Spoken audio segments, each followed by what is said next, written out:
Amen. ஆசீர்வாதத்தை குறித்து நம்ம பேசினா எல்லாருக்குமே பிடிக்கும்ல. உங்களுக்கும் பிடிக்கும், எனக்கும் பிடிக்கும். யாராவது எதிரில் வந்து நீ ஆசீர்வாதமாக இருப்பாய் அப்படின்னு சொன்னால், ஆஹா, நம்ம ஆசீர்வாதத்தை தான் தேடிட்டுருக்கோம். ஆனால் இந்த வார்த்தை நமக்குள்ளே போய் வேலை செய்யும். நிச்சயமாக கர்த்தர் நம்மளை ஆசீர்வதிப்பான்னு நம்ம விசுவாசிப்போம். அப்படி தானே? ஆனால் இங்கே வேதாகமத்தில் வந்து பூமிக்குரிய ஆசீர்வாதம் தனியாக இருக்குது, ஆவிக்குரிய ஆசீர்வாதம் 2 வகையான ஆசீர்வாதங்களை குறித்து வேதம் சொல்லுகிறது. ஹல்லேலூயா. இந்த 2 விதமான ஆசீர்வாதத்தில் 2யுமே நம்ம இன்றைக்கி பார்க்க போகிறோம். ஆமேன். என்னென்னா, இப்போது யோவான் எழுதின சுவிசேஷம் 6ஆம் அதிகாரம் 1வது வசனத்தில், இவைகளுக்கு பின்பு இயேசு திபேரியா கடல் எனப்பட்ட கலிலேயா கடலின் அக்கறைக்கு போனார். உங்களுக்கு ஒன்று தெரியுமா? ஆரம்பத்திலிருந்து ஆதியாமத்திலேருந்து வெளிப்படுத்தின சுவிசேஷம் வரைக்கும் கமா தீர்க்கதரிசனம் பேசும், புள்ளி தீர்க்கதரிசனம் பேசும். ஒவ்வொரு எழுத்தும் ஒவ்வொரு தீர்க்க தரிசனம் நிறைந்தது தான் இந்த வேதாகமம். அல்லேலூயா. இந்த வேதாகமத்தில் இப்போ நம்ம சும்மா இந்த 3 லைனும் நம்ம படிச்சிட்டோம். ஆனால் இந்த 3 லைனில் என்ன காரியம் இருக்குது அப்படின்னு பார்த்தா, இயேசு அப்படின்னாலே என்ன அர்த்தம் அப்படின்னா, வார்த்தையான கிறிஸ்து என்று அர்த்தம். 1 யோவான் 5ஆம் அதிகாரம் 7வது வசனத்தில், பரலோகத்திலே சாட்சி இடுகிறவர் மூவர். ஹல்லேலூயா. அவர்கள் யார்னா, பிதா, வார்த்தை, பரிசுத்த ஆவி. ஹல்லேலூயா. பாருங்க, பிதாவுக்கு அடுத்து வார்த்தை தான். யோவான் 1ஆம் அதிகாரம் 1வது வசனத்தில், ஆதியிலே அந்த வார்த்தை. பாருங்கள், அங்கேயும் வார்த்தை தான் அற்புதம் செய்திருக்கு. இந்த வேதாகமத்தில் புதிய ஏற்பாட்டிலையும் வார்த்தை தான் ஃபுல்லாக அற்புதம் செய்யுது. அல்லேலூயா. அவருடைய வார்த்தை, அவருடைய சுவாசம், அவருடைய பார்வை எல்லாமே என்ன செய்யுது? அற்புதம் செய்யுது. துணி கூட போட்டிருக்கிற அந்த கிளாத்து கூட அற்புதம் செய்யுது. இப்போது நம்ம அந்த 5 அப்பம் 2 மீனை குறித்து நான் பேச போகிறோம். ஏன்னா இதை நான் எடுத்தேன் அப்படின்னு சொன்னால், ஆண்டவர் பேசின ஒவ்வொரு உவமைகளிலும் ஒவ்வொரு அற்புதத்திலும் நிறைய கோடிக்கணக்கான சத்தியங்கள் அடங்கி இருக்கிறது. ஹல்லேலூயா. இந்த கோடிக்கணக்கான சத்தியத்தில் இது ஒரு இந்த அற்புதம், மகா பெரிய அற்புதம். இந்த அற்புதத்தை குறித்து இன்றைக்கு நாம் இதில் ஆண்டவர் என்ன சொல்கிறான்னு பார்க்க போகிறோம். ஏன்னா அவர் ஆசிரியராக வந்தார். அவர் தான் பிரதான ஆசாரியர். உங்களுக்கு தெரியும்ல, அவர் பிரதான ஆசாரியர். அவர்களுக்கு ஆசாரியர்களுக்கெல்லாம் ஆசாரியர். அல்லேலூயா. ஜனங்களுக்கெல்லாம் மகா பிரதான ஆசாரியர், பெரிய ஆசாரியர் இன்றைக்கு நம்மக்கிட்ட வந்து பேசுறதுக்கு வந்திருக்கிறாரு. அல்லேலூயா. நம்ம நினைக்கிறோம் அவர் ஏதோ வந்தார், அற்புதம் செய்தார், போனார், 5000 பேர் சாப்பிட்டாங்க, அதுக்கு மேலேயும் சாப்பிட்டாங்க அப்படின்னு நம்ம நினைக்கிறோம். ஆனால் இதுக்குள்ளே அடங்கி இருக்கிற அவருடைய எண்ணங்களும் சிந்தனைகளும் நம்ம சற்று ஆராய்ந்து பார்த்தா கர்த்தர் பெரிய காரியம் செய்ததை நம்ம இந்த வசனத்திலே நாம் பார்க்கலாம். ஹல்லேலூயா. இப்போ 1வது அதிகாரத்தில் படித்தோம்ல, இயேசு என்பது வார்த்தையான கிறிஸ்து, அவர் அக்கறைக்கு போனார் என்று போடப்பட்டிருக்கிறது. ஹல்லேலூயா. அப்போ வார்த்தைனா என்னங்க? தேவனுடைய வார்த்தையான கிறிஸ்து அப்படின்னா என்ன அர்த்தம் அப்படின்னா, அவர் உயிர்த்தெழுந்தார். பாருங்க, அவர் வார்த்தை தான் உயிர்த்தெழுந்தது. ஹல்லேலூயா. வார்த்தையான கிறிஸ்து தான் உயிர்த்தெழுந்தார். பழைய ஏற்பாட்டின் காலத்தில் நீங்கள் பார்த்தீங்க அப்படின்னு சொன்னாக்கா பாவம் பெருகி கிடந்தது. ஹல்லேலூயா. அன்றைக்கு நியாயப்பிரமாண புஸ்தகம் அவருடைய ஒவ்வொருடைய கரத்திலும் இருந்தது. ஆண்டவருடைய வார்த்தை தீர்க்கதரிசிகளுக்கு மாத்திரமே போய்கொண்டிருந்தது. தீர்க்கதரிசிகள் அதை கேட்டு ஜனங்களுக்கு போதித்து கொண்டிருந்தார்கள். ஆனால் இன்றைக்கு டைரக்டாக ஆண்டவர் நம்மோடு பேசுகிறார். ஹல்லேலூயா. இந்த இடத்துல கூட தேவன் நம்மோடு பேச பிரியப்பட்டு தான் இன்றைக்கு நம்மோடு பேசுகிறார். ஹல்லேலூயா. இதனா அக்கறைக்கு போனார் என்ற அர்த்தம் என்ன அப்படின்னு சொன்னாக்கா, அந்த வார்த்தையான கிறிஸ்து அந்த நம்ம வேதத்தை படிக்கும்பொழுது நாம் இந்த வேதத்தை சும்மா படிச்சுட்டு அப்படியே விடக்கூடாது. பார்த்திங்களா, ஆண்டவர் பெரிய அற்புதம் செஞ்சார். நம்ம எண்ணெய் பாத்திரத்தை ஆசீர்வதிச்சிட்டாரு, நம்ம அரிசி பாத்திரத்தை ஆசீர்வதிச்சிட்டாரு, நம்மளும் அவரை போல. ஆனால் அவர் அதுக்காக செய்யலைங்க. நீங்கள் இதை செய்யணும். இந்த 5 அப்பம் 2 மீனை 5000 பேருக்கு பகிர்ந்து கொடுத்தது போல நீங்களும் அந்த அற்புதத்தை செய்ய வேண்டும் என்கிற ஒரே நோக்கத்தோடு தான் இந்த அதிகாரத்திலே அவர் அற்புதம் செய்தார். முதல் காரியம் என்னன்னா, வேதத்தை தியானிக்கணும். ஹல்லேலூயா. சங்கீதக்காரன் சங்கீதக்காரன் 1ஆம் அதிகாரம் 1வது வசனத்திலே அவர் சொல்லுகிறார், துன்மார்க்கனுடைய ஆலோசனையில் நடமாமலும் பாவியினுடைய வழியில் நில்லாமலும் பரியாசக்காரன் உட்காரும் இடத்தில் உட்காராமலும் வேதத்தில் பிரியமும் இரவும் பகலும் பாக்கியவான் என்று போடப்பட்டிருக்கிறது. அப்போ அவருக்குள்ள போய் அவருடைய சத்தியத்தை ஆராய்ந்து அவர் என்ன சொல்கிறார் என்று கேட்டு அதுபடி நடக்கிறது தாங்க நிச்சயம். நம்ம நினைக்கிறோம் குடும்ப ஜெபம் போடுறோம், சும்மா வேதத்தை டெய்லி படிக்க சொல்கிறாங்க சர்ச்சில், அதனால ஒரு 5 அதிகாரம் படித்தா போதும் அப்படின்னு நினச்சிக்கிட்டு 5 அதிகாரத்தை என்ன செய்கிறோம், வெறுமா படிச்சுட்டு வேதத்தை தூக்கி ஒரு ஓரம் கட்டிட்டு நம்ம போயிடுறோம். ஆனால் அதுக்குள்ளே இருக்கிற ஆழமான முத்துக்களையும் ரத்தனங்களையும் யாருமே பார்க்கறது இல்லைங்க. மகா பெரிய கடல், ஹல்லேலூயா, பெரிய கடல், ஹல்லேலூயா. எது அப்படின்னா வேதாகமம். இந்த கடலுக்குள்ளே போய் முத்து எடுக்கிறதுக்கு ஒவ்வொரு என்ன செய்கிறாங்க, பாடுபட்டு கடலுக்கு அடியில் போய் அதை கஷ்டப்பட்டு அந்த முத்துக்களை என்ன செய்கிறாங்க, அந்த எல்லாத்தையும் வாரி வெளியில் கொண்டு வராங்க. அது எவ்வளோ கஷ்டம் பாருங்க.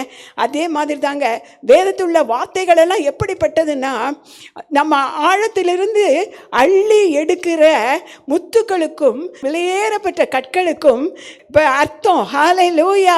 இந்த வார்த்தைகளை தான் இன்றைக்கு நாம் கேட்க போகிறோம். ஹல்லேலூயா. முதலாவது வார்த்தை எப்படிப்பட்டது என்று பவுல் எபிரேயருக்கு எப்படி எழுதியிருக்கிறாருன்னு பாருங்க. எபிரேயர் 4ஆம் அதிகாரம் 12வது வசனத்தில் தேவனுடைய வார்த்தையானது, ஹல்லேலூயா, தேவனுடைய வார்த்தையானது ஜீவனும். தேவனுடைய வார்த்தைக்கு என்ன இருக்கு? உயிர் இருக்கு, உயிர் இருக்கு. ஹல்லேலூயா. ஜீவன் இருக்குது. நம்ம உயிர் இருந்தால் தான் பாட முடியும், நமக்கு ஜீவன் இருந்தால் தான் என்ன செய்ய முடியும், முழங்கால் போட்டு ஜெபிக்க முடியும். ஜீவன் இருந்தால் தான் தேவனோட பேச முடியும், அவருக்கு எல்லாம் செய்து கொடுக்க முடியும். ஆனால் அந்த ஜீவன் இல்லைன்னா நம்ம ஆளே கிடையாதுங்க, நம்ம மண்ணுக்கு போயிடுவோம். ஹல்லேலூயா. அப்படி தானே? ஆனால் அந்த பெரிய ஜீவன் எதுனா அது பரலோக ஜீவன், இயேசு கிறிஸ்துவுக்குள்ளாக இருந்த நித்திய ஜீவன். ஹல்லேலூயா. நித்திய காலம் ஊறுகின்ற உன்னத ஜீவன் எங்க இருக்குதுன்னா வார்த்தையில் தான் இருக்கு. இங்க பாருங்க, போடப்பட்டிருக்கு பாருங்க. யோவான் எழுதின சுவிசேஷம் 5ஆம் அதிகாரம் 39வது வசனம், வேத வாக்கியங்களை ஆராய்ந்து பாருங்கள், அவைகளால் உங்களுக்கு நித்திய ஜீவன் உண்டென்று எண்ணுகிறீர்களே, என்னை குறித்து சாட்சி கொடுக்கிறவைகளும் அவைகளே. ஹல்லேலூயா. நித்திய ஜீவன் லேசானது இல்லை. கர்த்தர் மண்ணை எடுத்தார், கையிலே பிடித்தார், தன் ஜீவ சுவாசத்தை கொடுத்தார். அங்கே அந்த மண் என்ன செஞ்சிச்சு? நித்திய ஜீவன் கொண்டு உயிர்ப்பித்தது, உயிர்த்தி எழுந்தது. ஹல்லேலூயா. மகிமையான ஒரு மனிதன் அங்கே உருவாக்கப்பட்டான். ஹல்லேலூயா. அதே போல பாருங்க, வேதாகமத்தில் சீஷர்கள் எல்லாம் கூடி இருக்கும்போது அங்கே போய் ஆண்டவர் என்ன செய்கிறாரு? ஊதுறாரு. அதே போல இந்த பழைய ஏற்பாட்டிலிருந்து புதிய ஏற்பாடு காலம் வரைக்கும் என்ன அப்படின்னு சொன்னாக்கா, நிறைய பாவம் பாவம் பாவம் உலகம் முழுவதும் பெருகி பெருகி பெருகி கொண்டிருந்தது. ஹல்லேலூயா. இந்த பாவத்தை போக்கவே, இந்த சாபத்தை எடுத்து போடவே இயேசு கிறிஸ்து வந்தார். அந்த வார்த்தையை நமக்கு நேரம் கொடுத்துருக்கிறார். அன்னைக்கு தீர்க்கதரிசி, நம்ம எவ்வளோ பாக்கியசாலிகள்னு பாருங்கள். அன்றைக்கு தீர்க்கதரிசிகளுக்கு கொடுத்த அந்த வார்த்தை இன்றைக்கு நமக்குள்ளாக பேசி கொண்டிருக்கிறார், நம்மோடு பேசுகிறார், தரிசனங்களை கொடுக்கிறார். அன்றைக்கு தீர்க்கதரிசிகள் எதெல்லாம் அனுபவிச்சாங்களோ அதை எல்லாம் இன்றைக்கு கர்த்தர் நமக்கு கொடுத்து கொண்டு இருக்கிறாருங்க. நம்மளை ஒரு தீர்க்கதரிசியாய் மாற்றி கொண்டு இருக்கிறார்ல.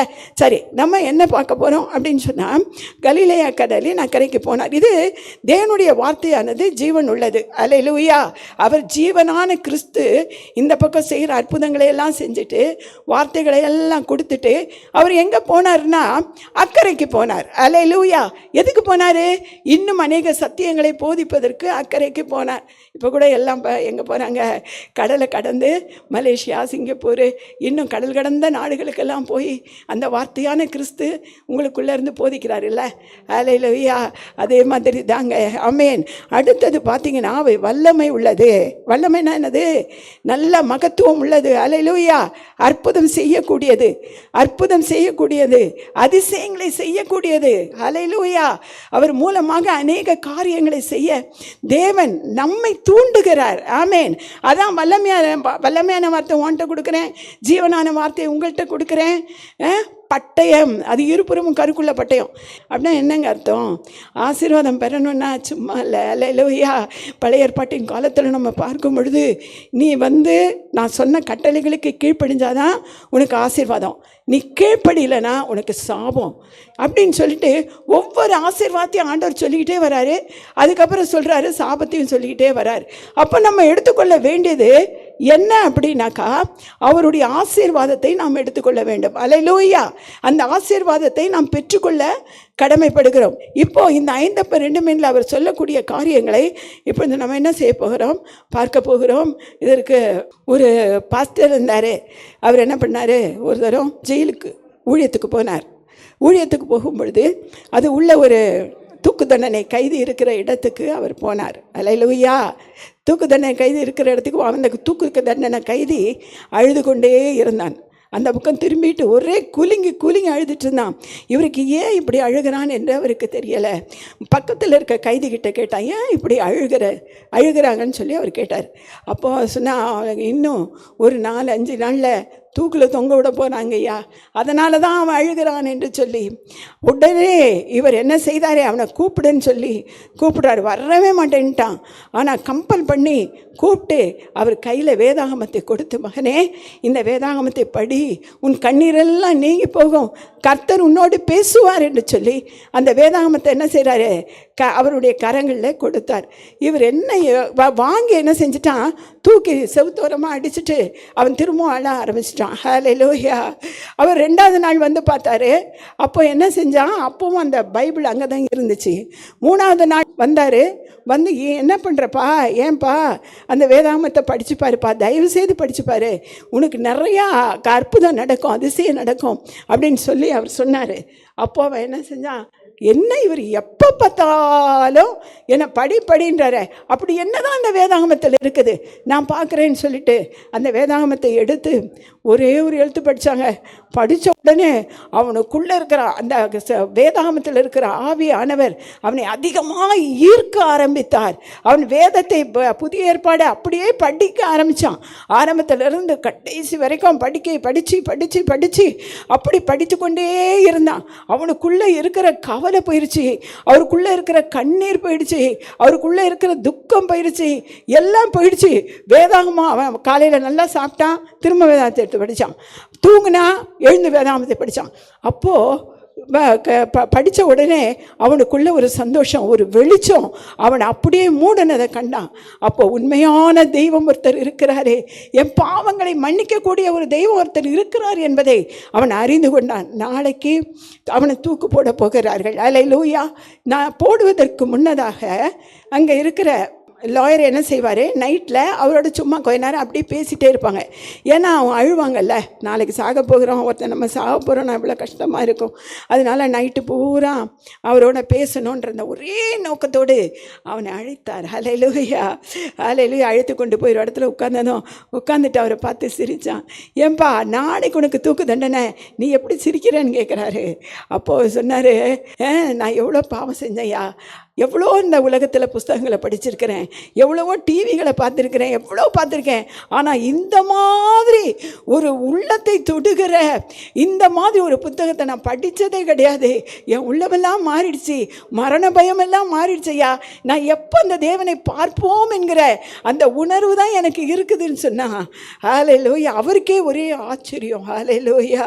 யூடியூப்பில் கூட அந்த சாட்சி இருக்குது. ஹல்லேலூயா. பார்த்தீங்க அப்படின்னு சொன்னால் மறுநாள் தூக்கு தண்டனைக்கு அழைத்து கொண்டு போகிறார்கள். அழைத்து கொண்டு போகும் பொழுது அப்போ சொல்கிறாரு, அல்லேலூயா, உனக்கு என்ன ஆசை இருக்கப்பா, நீ சொன்னீன்னா நாங்கள் என்ன செய்கிறோம், கொடுப்போம், நீ என்ன கேட்டாலும் நாங்கள் கொடுப்போம் அப்படின்னு சொல்லிட்டு சொன்னாங்க.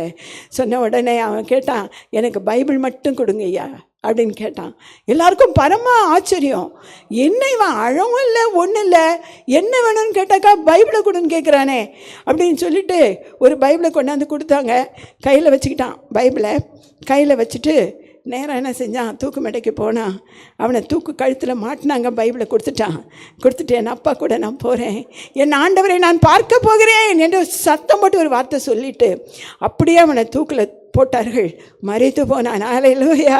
இன்றைக்கு கர்த்தரிடத்தில் அவன் இருப்பான். பாருங்கள், வார்த்தை அவனை எவ்வளோ கெட்டவன் அநேக கொலை செய்தவன். அப்படிப்பட்டவனை அந்த பைபிள் மாற்றியது, இந்த வார்த்தை மாற்றியதுங்க. முதலாவது என்னன்னா, முதல் பாயிண்ட்டு என்ன? வேதத்தை ஆராயணும், வெறுமையாக படிக்கக்கூடாது. இதுதான் 5 மீன் போல் உங்கள் குடும்பம் மாறணும்னா முதல்ல வேத தியானம் நமக்கு முக்கியம். தாவீதை போல வேத தியானம் நமக்கு முக்கியம். இப்போ 2வது காரியத்தை குறித்து நாம் பேச போகிறோம். 2வது வசனம், அவர் வியாதிக்காரிடத்தில் செய்த அற்புதங்களை திரளான ஜனங்கள் கண்டபடியால் அவருக்கு பின் சென்றார்கள். அல்லேலூயா. இது எவ்வளோ கொடுமை பாருங்களேன். இது நான் ஆராயும் போது உண்மையாகவே எனக்கு மனசு ரொம்ப வேதனையாக தான் இருந்தது. ஏன்னா அநேக ஜனங்கள் அப்படி தான் இருக்கிறாங்க பாருங்கள். வியாதிக்காரத்தில் செய்த வியாதி சுகமானா போதும், ஆண்டவரை மறந்துடுவாங்க. அல்லேலூயா. வியாதி சுகமானா போதும், உடனே இப்போ ஆண்டவர் செய்தார்னு கொஞ்சம் நாளைக்கு அப்படியே சொல்லிக்கிட்டே இருப்பாங்க, சாட்சி சொல்லிக்கிட்டே இருப்பாங்க. அப்புறம் பார்த்தீங்கன்னா ஒன்றுமே பேசாமல் போய் அமர்ந்துருவாங்க, எல்லாத்தையும் மறந்துடுவாங்க. அடுத்த வாரத்துக்கு பார்த்தீங்கன்னா சர்ச்சில் அவங்க வரவே மாட்டாங்க. ஏன் வரல அப்படின்னு கேட்டா, எங்கள் வீட்டுக்கார் வீட்டில் இருந்தார், அல்லேலூயா, எங்கேயோ வெளியே போயிட்டாரு, எங்களுக்கு வேலை இருந்துச்சு, ஏதாவது ஒரு சாக்கு போக்கு சொல்லிக்கிட்டே இருப்பாங்க. அல்லேலூயா. பாருங்க, அதை தான் ஆண்டவர் சொல்கிறார். இங்கே சொல்கிறார் பாருங்க, அற்புதங்களை திரளான ஜனங்கள் கண்டபடியால் அவருக்கு பின் சென்றார்கள். இன்னொரு காரியம் கூட பாருங்க, இதே யோவான் 6:26 இயேசு அவர்களுக்கு பிரதியுத்தரமாக, நீங்கள் அற்புதங்களை கண்டதினால் அல்ல, நீங்கள் அப்பம் புசித்து திருப்தியானதினாலேயே என்னை தேடுகிறீர்கள் என்று மெய்யாகவே உங்களுக்கு சொல்லுகிறேன் என்றார். இப்போ இந்த இடத்துல என்ன சொல்றாருன்னா, நீ அற்புதத்தை பார்த்து தான் இயேசு நல்லவர், இயேசு பெரியவர், நான் அவரை விடமாட்டேன்னு சொல்கிறேன். ஆனால் அந்த பக்கம் போய் எல்லா காரியத்தையும் செய்கிற, பாவத்தை செய்கிற. ஆனால் 2வது காரியம் அவர் சொல்கிறாரு, இப்போ தீத்திரமா, நீ அற்புதங்களை கண்டதினால் அல்லம்மா, நீ அற்புதங்களை கண்டதினால் அல்ல, உனக்கு சாப்பாடு கிடச்சிச்சு. அல்லேலூயா. நீ சபைக்கு போனபடினால உனக்கு சாப்பாடு போட்டாங்க. அல்லேலூயா. எல்லாத்தையும் கொடுத்தாங்க, அள்ளி கொடுத்தாங்க, உனக்கு புடவை கொடுத்தாங்க, உனக்கு துணிமணி கொடுத்தாங்க, பிள்ளைகளுக்கு கிஃப்ட் கொடுத்தாங்க. அதனால தான் சபைக்கு போகிறீங்க. அல்லேலூயா. அதானே அர்த்தம். நீங்கள் அதை திரும்பவுமாக அதை யோசித்து பாருங்களேன். இந்த 2 காரியம் நம்ம உலகத்தில் நடந்துக்கிட்டு தான் இருக்குது. ஒரு சபையில் அந்த ஃபாஸ்டிங் ப்ரேயர்னா ஆகாரம் போடுவாங்க. அல்லேலூயா. அப்போ பார்த்தீங்கன்னா ஜனம் ஃபுல்லாக நிரம்பிடும் சபையில். ஆனால் அடுத்த வாரம் பார்த்தீங்கன்னா இன்றைக்கி வந்தவங்களாம் வரமாட்டாங்க, ஏன்னா அடுத்த வாரம் சாப்பாடு போட மாட்டாங்க. அல்லேலூயா. இந்த சோத்து பட்டான ஒன்று இருக்குது, அங்கே உட்காந்துக்கிட்டு என்ன செய்யும், இந்த மணியவே பார்த்துட்ருக்கோம். 1 மணி 2 மணி ஆகுதா, அப்பா இப்போ சாப்பாடு போட்டுருவாங்க, பிரியாணி நல்லா சாப்பிடலாம் அப்படின்னு சொல்லிட்டு பிரியாணிக்காக காத்திருக்கிற ஜனங்கள் ஏராளம். அல்லேலூயா. ஏராளங்க. நான் கம்மின்னு சொல்லவே மாட்டேன், ஏன்னா நான் கண்ணால் பார்த்துருக்கிறேன். அல்லேலூயா. எத்தனையோ சபைகளில் நான் போய் பிரசங்கம் பண்ணியிருக்கேன், ஆயிரக்கணக்கான சபைகளில். ஆனால் நான் எல்லா இடத்துலையும் இந்த காரியத்தை பார்த்து அதை தேவன் வெறுக்கிறார். முதல் காரியம் என்ன? வேதத்தை ஆராயணும். 2வது காரியம் என்னன்னா அதாவது எந்த நிலையிலும் நம்ம ஆண்டவரை என்ன செய்யக்கூடாது, கைவிடக்கூடாது. அல்லேலூயா. எந்த நிலையிலையும் தேவனை கைவிட்டுறக்கூடாது. அந்த நேரத்துக்கு உதவி செஞ்சாரா, எடுத்துக்கிட்டு அப்புறம் திரும்ப விட்டுடக்கூடாது. அல்லேலூயா. சரி, இப்போ 3வது பார்ப்போம். 3வது ஆண்டவர் என்ன சொல்கிறாரு அப்படின்னு பார்ப்போமா? யோவான் 6ஆம் அதிகாரம் 3வது வசனம். இயேசு மலையின் மேல் ஏறி அங்கே தம்முடைய சீஷரோட கூட உட்கார்ந்தார். அவர் தனியாக வரல, அங்கே யாரோட வந்தார்? சீஷர்களோட வந்து அமருகிறார். அல்லேலூயா. அப்பொழுது யூதருடைய பண்டிகை ஆகிய பஸ்கா பண்டிகை சமயமாக இருந்தது. இயேசு தம்முடைய கண்களை ஏறெடுத்து திரளான ஜனங்கள் தம்மிடத்தில் வருகிறதை கண்டு பிலிப்பை நோக்கி, இவர்கள் சாப்பிடத்தக்கதாக அப்பங்களை எங்கே கொள்ளலாம் என்று கேட்டார். இப்போது முதல் டெஸ்ட்டு யாருக்குன்னா புதுசாக வந்தவங்களுக்கு இல்லை. அல்லேலூயா. அந்த சபையில் இருக்கிறவர்களுக்கு. அல்லேலூயா. சபையில் வாரம் வருகிறவர்களுக்கு. அல்லேலூயா. ஆண்டவரை நான் பின்பற்றுகிறேன் என்று சொல்லி அவருடைய வசனத்தை போதிக்கிற அல்லேலூயா போதகர்களுக்கு. அல்லேலூயா. அவர் அங்கே சொல்கிறாரு பாருங்க, பிலிப்பை நோக்கி, இவ்வளோ பேர் பசியாக இருக்காங்கப்பா, என்ன செய்யலான்னு கேட்குறாரு. ஏன்னா இந்த சீஷர்கள் என்னென்னா ஆண்டவர் பின்னாலேயே போகிறவங்க. அவர் பின்னால் போகும்பொழுது அவர் அற்புதங்கள் அநேக செய்கிறார்ல, அடையாளம் நிறையா செய்கிறாரு, பிரசங்கம் பண்ணுறாரு. அப்போ நினைக்கிறாங்க, இவ்வளோலாம் இவங்களுக்கு எங்கேருந்து கிடைச்சது ஐயா, இந்த மாதிரி இப்படி பண்ணுறாரு. இந்த இளம் வயதில், இந்த 32 வயது இந்த இளைஞன் எப்படி இப்படியெல்லாம் செய்ய முடிகிறது? ராத்திரியெல்லாம் காணாமல் போயிடுறாரு. எங்கே போகிறாரு? மலை மேலே போய் ஜெபிக்கிறார். ஹல்லேலூயா. அடுத்து பார்த்தீங்கன்னா வனாந்திரத்தில் போய் ஜெபிக்கிறார். ஹல்லேலூயா. அடுத்து பார்த்தீங்கன்னா கடலோரத்தில் போய் ஜெபிக்கிறார். ஹல்லேலூயா. எல்லா இடத்துலையும் போய் ஜெபிக்கிறாரு. அப்புறம் வந்து ஊழியம் செய்கிறாரு. ஜெபிக்க போகிறாரு, ஊழியம் செய்கிறாரு. இவர் தூங்குறாரா, எந்திரிக்கிறாரா, என்ன பண்ணுறாரு? ஆனால் வேதம் சொல்லுகிறது, அவர் உறங்காமலும் தூங்காமலும் நம்மை பாதுகாக்கிற தேவன். ஹல்லேலூயா. இன்றைக்கு அந்த அந்த இஸ்ரவேலிலே அவர் இருக்கும்போது உறங்காமல் தூங்காமல் என்ன செய்கிறாரு? ஜெபிக்கிறார். ஹல்லேலூயா. மக்களுக்காக ஜெபிக்கிறார். ஹல்லேலூயா. மக்களுக்காக ஜெபிக்கிறார். இன்றும் ஜெபித்து கொண்டுதான் இருக்கிறார். பரலோகத்திலே மூப்பர்கள் ஜெபிக்கிறார்கள், ஆண்டவர் ஜெபிக்கிறார், எல்லாரும் ஜெபிக்கிறார்கள், பெரிய பெரிய இடங்களில் ஜெபிக்கிறார்கள், மக்கள் கூடி ஜெபிக்கிறார்கள். ஹல்லேலூயா. ஆனால் அற்புதம், உலகத்தில் யார் ஜெபிச்சு என்ன நடக்குதுன்னு தெரியாது. ஹல்லேலூயா. ஆனால் என் தேவன் அங்கெல்லாம் போய் தன்னை அர்ப்பணித்து வேர்வை நிலத்திலே வீழ அவர் ஜெபித்து அத்தனை வரங்களோடு ஊழியம் செய்கிற அந்த தேவன், அவ்வளவு அற்புதங்களை செய்தவர். அவரால் கூடாத காரியம் ஒன்றுமில்லை, அவரால் ஆகாத காரியம் ஒன்றுமில்லை. ஹல்லேலூயா. பாட்டெல்லாம் பாடுறோம், அதெல்லாம் நல்லதாங்க இருக்குது. ஆனால் அவரால் முடியாத காரியம் இல்லைன்னு நீங்கள் பாடுறீங்க, ஆனால் விசுவாசமே இல்லைங்க. இங்கே இந்த சீஷர்களுக்கு விசுவாசம் இல்லைன்றாரு. ஹல்லேலூயா. மூணாவது காரியம் என்ன சொல்கிறாரு? விசுவாசம் இல்லை. ஹல்லேலூயா. இந்த விசுவாசத்தை எப்படி இவங்க கிட்ட இருந்து பெறுவது என்று சொல்லி டெஸ்ட் எடுக்கிறதுக்கு தான் ஆண்டவர் என்ன சொல்கிறாரு? சாப்பிடத்தக்க அப்பங்களை எங்கே கொள்ளலாம் என்று கேட்டார். அதுக்கு சொல்கிறார் பாருங்க, நான் செய்ய போகிறதை அறிந்திருந்தும் அவருக்கு தெரியும், இவ்வளோ பேருக்கு நம்ம சாப்பாடு நம்ம தான் கொடுக்க போகிறோம், இவர்களுக்கு மீன் துண்டு நம்ம தான் கொடுக்க போகிறோன்றது ஆண்டவருக்கு நல்லாவே தெரியும். ஹல்லேலூயா. ஆனாலும் இந்த சீஷர்களை வாய் அவர் கின்றாரு. ஏன்னா எந்த அளவுக்கு நம்ம செய்கிற அற்புதம் அதிசயத்தை கற்றுக்கொண்டு இருக்கிறார்கள். நம்ம வேதம் படிக்கிறோம், என்னத்தை கற்றோம்? நீங்கள் சொல்லுங்கள் பார்க்கலாம். யாரையாவது போயிட்டு வருஷக்கணக்காக வந்திருப்பாங்க சபைக்கு, அவங்க கிட்ட 2 வார்த்தையை கொடுத்து இது என்ன அப்படின்னு கேட்டால் தெரியாது. ஹல்லேலூயா. தெரியாது. அன்னைக்கு நல்லா இருந்தது அப்படிம்பாங்க. அதே வசனத்தை ஒரு வருஷம் ஒரு மாதம் கழித்து கேட்டால் கூட எனக்கு தெரியாதும்பாங்க. அந்த அளவுக்கு மைண்டுக்குள்ளே அவ்வளோ வசனம் வச்சுருக்குறாங்க. ஹல்லேலூயா. இங்கே இந்த சீஷர்கள் என்ன பண்ணுறாங்க அப்படின்னு சொன்னாக்கா, சீஷர்கள் என்ன சொல்லுகிறார்கள் என்று சொல்லி அவர் எதிர்பார்க்கிறார். அவர் டைரெக்டாக செய்திருக்கலாம். ஐயோ இங்கே பசிக்குதுங்கிறாங்கய்யா, நான் என்ன செய்கிறேன், அந்த பிள்ளைகிட்ட 5 அப்பம் 2 மீன் இருக்குது, அவருக்கு தெரியும், அதை கொண்டு வாங்க, நான் ஆசீர்வச்சு எல்லாருக்கும் கொடுத்துட்றேன் அப்படின்னு சொல்லியிருக்கலாம் அவர். ஆனால் அப்படி சொல்லலை. ஏன் சீஷர்களை கேட்குறாருன்னா, அவர் என்ன செய்கிறாரு? நம்மளை டெஸ்ட் பண்ணுறாரு. இப்போ கூட நம்மளை சோதனையில் நிறைய டெஸ்ட் பண்ணுவார். நம்ம என்ன சொல்கிறோம்? இந்த ஆண்டவர் எவ்வளோ பேசினாலும் கேட்கவே மாட்டேங்கிறாரு. என்ன எவ்வளோ நான் ஜெபம் பண்ணுறேன், எவ்வளோ நான் ஃபாஸ்டிங் போடுறேன், ஆனால் என் தேவன் எனக்கு என்ன செய்யலை? விடுதலை கொடுக்கல, எனக்கு சுகம் கிடைக்கலன்னு. ஆனால் உங்கள் விசுவாசம் பத்தாதனால தான் உங்களுக்கு பதில் கிடைக்கவில்லை. நீங்கள் விசுவாசத்தோடு கண்ணீர் வந்தாலும் பாடு வந்தாலும் என்ன பிரச்சனை வந்தாலும் எல்லாத்துக்கும் என் தேவன் என்னோடு இருக்கிறார் என்று சொல்லி பாருங்க, பெரிய பெரிய அற்புதம் உங்கள் குடும்பத்தில் நடக்குங்க. அதுக்கு தான் தேவன் இந்த அற்புதத்தை அவர் செய்து காமிக்கிறாரு. அந்த சீஷர்களையும் காமிக்கிறாரு. ஹல்லேலூயா. அங்கே உட்கார்ந்துருக்கிறவங்கெல்லாம் பரவாயில்ல, ஆனால் இவருடனே இருக்கிறவர்கள், இவர் டீச்சிங் பண்ணுறது கூட அவங்களுக்கு புரிய மாட்டேங்குது. ஹல்லேலூயா. அடுத்த வசனம் பாருங்களேன். பிலிப்பு அவருக்கு பிலிப்பு சொல்கிறாரு பாருங்க, என்ன சொல்கிறாரு? இவர்களில் ஒவ்வொருவனும் கொஞ்சம் கொஞ்சம் எடுத்துக்கொண்டாலும் 200 பணத்து அப்பங்களும் இவர்களுக்கு போதாதே என்றான்.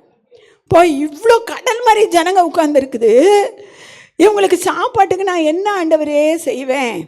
இதில் இந்த வேதாகமம் என்பது ஒரு பெரிய புத்தகம், ஆனால் அதை சுருக்கி ஷார்ட்டாக தான் நமக்கு கொடுத்துருக்குறாங்க. இதை நம்ம ஆராயணுங்கிறதுனால தான் அப்படி கொடுத்துருக்காங்க.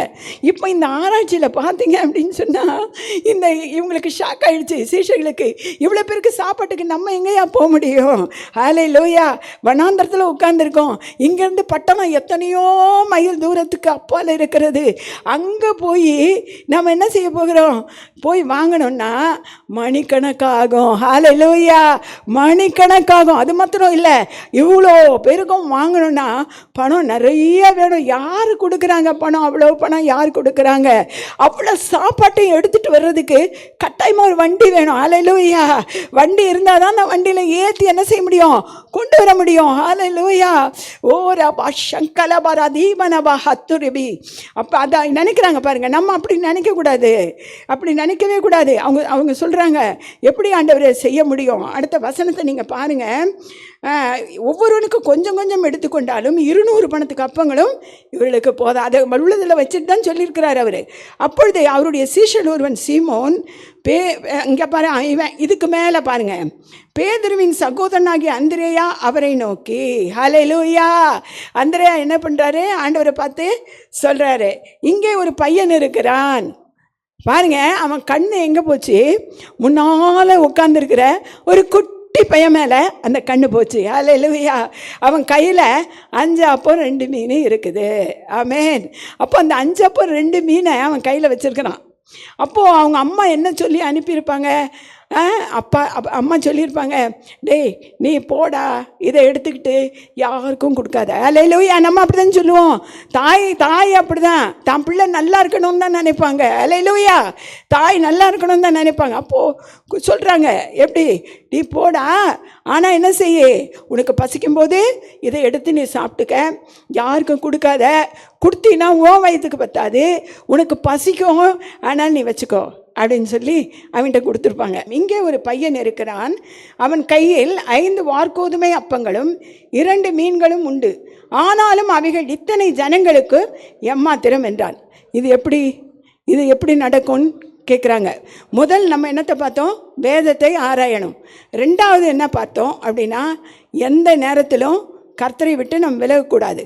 3வது விசுவாசத்தை குறித்து பார்த்தோம். விசுவாசத்தில் உறுதியாக நிற்கணும். ஹல்லேலூயா. விசுவாசிக்கிறவன் பதறான். ஹல்லேலூயா. விசுவாசித்தால் எல்லாம் கூடும், விசுவாசித்தால் எல்லாம் ஆகும். ஹல்லேலூயா. அதுவா அடுத்து நீங்கள் விசுவாசத்தை பற்றி நிறைய வார்த்தைகளை படிச்சிருப்பீங்க. அடுத்தது இப்போ என்னன்னா, இந்த பையனை குறித்து சொல்லும் பொழுது கொடுக்கணும். இவனுக்கு என்ன எண்ணம் இருந்துச்சு அப்படின்னா, எல்லாரும் அவர் ஏதோ அற்புதம் செய்கிறாரு, அவர் நமக்கு அதுக்காக தான் நம்ம பிள்ளைங்களை கொண்டு வந்திருக்கோம், வியாதியஸ்தரை கொண்டு வந்திருக்கோம், அந்த எண்ணம் தான் இருக்குது எல்லாருக்கும். ஆனால் அந்த ஒரு பையன் என்ன நினைக்கிறான்? குழந்தைங்களுக்கு ஒன்றும் தெரியாதுல்ல, அவன் என்ன நினச்சிருப்பான்? நீங்களே யோசித்து பாருங்க. இங்கே ஒரு மேஜிக் நடக்குது. ஹல்லேலூயா. ஒரு நொண்டியை என்ன செய்கிறாங்க? தூக்கிட்டு வந்து இவர் பாதத்தில் வைக்கிறாங்க. அந்த நொண்டி சுகமாயிடுறான். ஹல்லேலூயா. எழுந்து நடந்து ஓடுறான். ஹல்லேலூயா. கண்ணு தெரியாமல் தடவிக்கிட்டே வாரான். அவனுக்கு இவர் சுகம் கொடுக்குறாரு, நடந்து போகிறான். ஹல்லேலூயா. குஷ்டரோகி இருக்கான், அவனுக்கு கையை வைக்கிறாரு, சுகமாயிருது. இவன் அதையே பார்த்துட்டு இருக்கான். இப்போது இந்த பிள்ளைங்கள்லாம் என்னென்னா, டிவியில் இல்லை எதுலையாவது பார்க்கும் பொழுது அவங்களுக்கு இந்த மேஜிக் ஷோ அவங்களுக்கு ரொம்ப பிடிக்கும். ஹல்லேலூயா. இது மேஜிக் ஷோ மாதிரி தான் அவனுக்கு தெரியுது. அவனுக்கு என்ன தெரியும்? குழந்தைக்கு மேஜிக் ஷோ தான் மாதிரி தான் தெரியுது. அதனால நம்ம 5 அப்பம் இந்த 2 மீனையும் அம்மா சொன்னது மாதிரி செய்யாமல் இதை அவர்கிட்ட கொடுத்தா இதை பெருக பண்ணுவார் என்கிற விசுவாசம் அந்த பையன்குள்ளே இருந்துச்சு. ஹல்லேலூயா. அதனால தான் ஆண்டவர் சொல்கிறாரு, சிறு பிள்ளைகளை போல நீங்கள் இருந்தால் தான் பரலோக ராஜ்யத்துக்கு என்ன செய்ய முடியும்? வர முடியும். ஹல்லேலூயா. அப்போ சிறு பிள்ளைகளுக்கு இந்த கள்ளம் கபடம் எதுவுமே இருக்காது. அவங்கள சொன்னதை செய்வாங்க, பார்த்ததை செய்வாங்க. அதுதான்.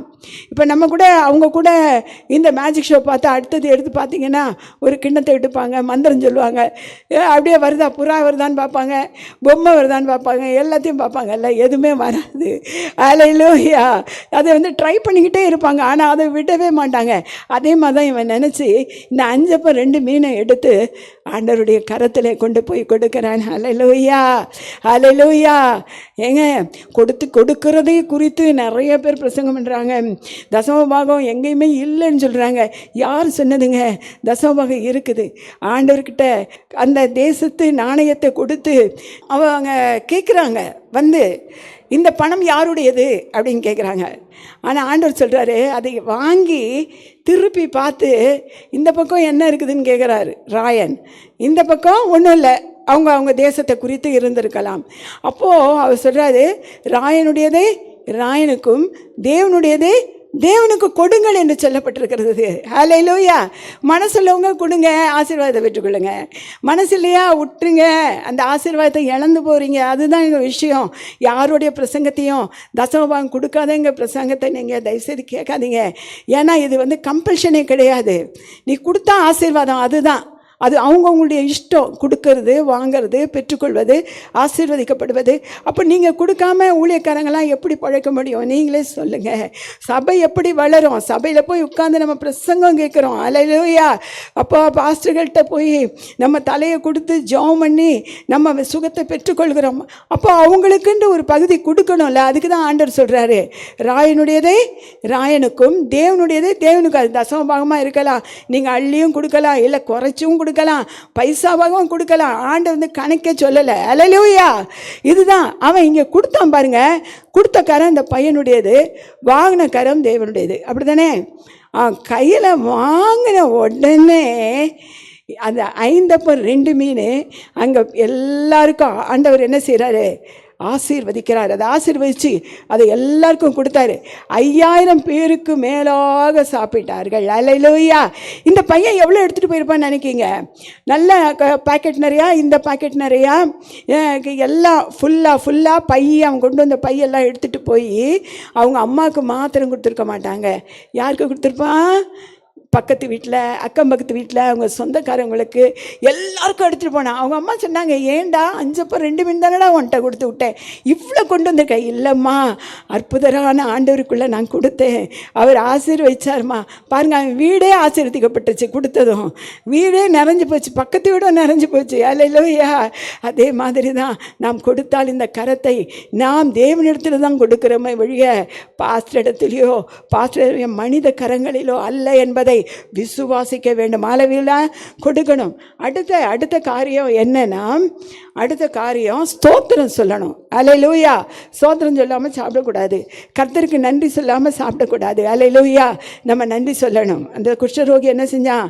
10 பேர் வந்தாங்க, எல்லாரும் போயிட்டானுங்க. ஒரே ஒருத்தன் மட்டும் வந்து ஆண்டவருக்கு நன்றி சொன்னான். அதை வேதத்தில் ஆண்டவர் சேர்த்துருக்கிறாரு. அப்போ அவர் மனசு எவ்வளோ சந்தோஷமாக இருந்தால் வேதத்தில் அவனுடைய பெயரை சேர்த்துருப்பாரு. நீங்கள் பாருங்கள். ஹல்லேலூயா. ஹல்லேலூயா. எங்கே நீங்கள் பார்த்தீங்கன்னா, நாம் சாப்பாடு நம்முடைய வீட்டில் ஆண்டவர் கொடுக்குற புது பொருட்கள் எதுவாக இருந்தாலும் அதை நாம் என்ன செய்யணும்? ஸ்தோத்திரம் சொல்லிட்டு தான் சாப்பிட்ணும். ஸ்தோத்திரம் சொல்லிட்டு தான் ஆசீர்வதிக்கணும்.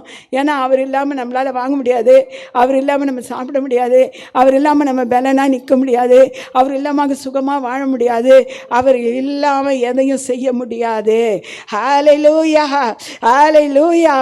அடுத்த காரியம் என்னன்னா, அடுத்த காரியத்தை நான் சொல்கிறேன், ஸ்தோத்திரம் பண்ணி சாப்பிடணும். அதுதான் அந்த அப்பங்களை எடுத்து ஆண்டவர் என்ன பண்ணார்னா ஸ்தோத்திரம் பண்ணார். அல்லேலூயா. ஸ்தோத்திரம் பண்ணார். அப்போது ஸ்தோத்திரம் பண்ணதுக்கு அப்புறம்தான் எல்லாருக்கும் கொடுக்குறாரு. அவ்வளோ பேர் சாப்பிட்டாங்க. ஹல்லேலூயா. ஹல்லேலூயா. அடுத்தது 6வது காரியம் பாருங்க. எல்லாத்தையும் கொடுத்து எல்லாம் நிறைஞ்சிருச்சு, எல்லார் வயிறும் நிறைஞ்சிருச்சு, எல்லா ஜனங்களும் நிரப்பப்பட்டார்கள், எல்லாரும் ஆசீர்வதிக்கப்பட்டார்கள். அப்புறம் பார்த்தா மீதம் எடுத்தார்கள். அல்லேலூயா. சீஷர்கள் என்ன பண்ணாங்க? மீதம் எடுத்தார்கள். அல்லேலூயா. அந்த பையன் மனப்பூர்வமாய் கொடுத்தான். எல்லாரும் ஸ்தோத்திரம் சொல்லி ஆண்டவர் கொடுத்தாரு. எல்லாரும் ஸ்தோத்திரம் சொன்னாங்க, நன்றி சொன்னாங்க. வயிறு நிறைஞ்சதும் அவரை நிச்சயமாக வாழ்த்திருப்பாங்க, வணங்கியிருப்பாங்க, பணிஞ்சிருப்பாங்க, எல்லாம் செஞ்சுருப்பாங்க. அப்புறம் பார்த்தீங்கன்னா அவங்க வீடு ஆசீர்வதிக்கப்பட்டது. ஹல்லேலூயா. அந்த சாப்பாடு பாருங்கள், சீஷர்கள் எடுத்தால் 12 கூடை நிறைய ஆகாரத்தை தேவன் என்ன செஞ்சார்? மீதம் எடுக்க வச்சார். இதில் பாருங்கள், இந்த 5 அப்பம் 2 மீனில் இவ்வளோ இருக்குது. இதில் பார்த்தீங்கன்னா 6வது அதான் பாருங்கள், 6வது காரியம், இயேசு செய்த அற்புதங்களை அந்த மனுஷர் கண்டு மெய்யாகவே இவர் உலகத்தின் வருகிறவரான தீர்க்கதரிசி என்றார்கள். அல்லேலூயா. அல்லேலூயா. அவரை தீர்க்கதரிசின்னு சொன்னாங்க. அப்போ எவ்வளோ ஏற்றிருப்பாங்க பாருங்கள்.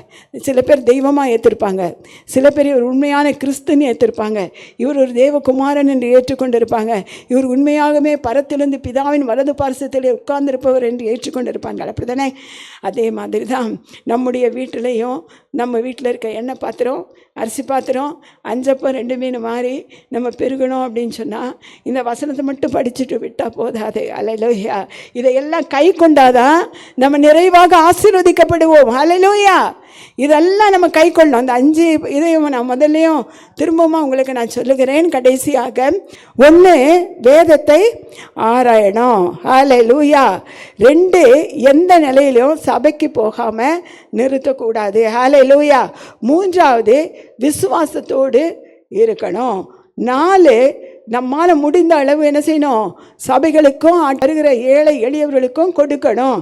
அப்போ தான் நமக்கு ஆசீர்வாதம். 5, சோதனை செய்யாமல் சாப்பிடக்கூடாது. அல்லேலூயா.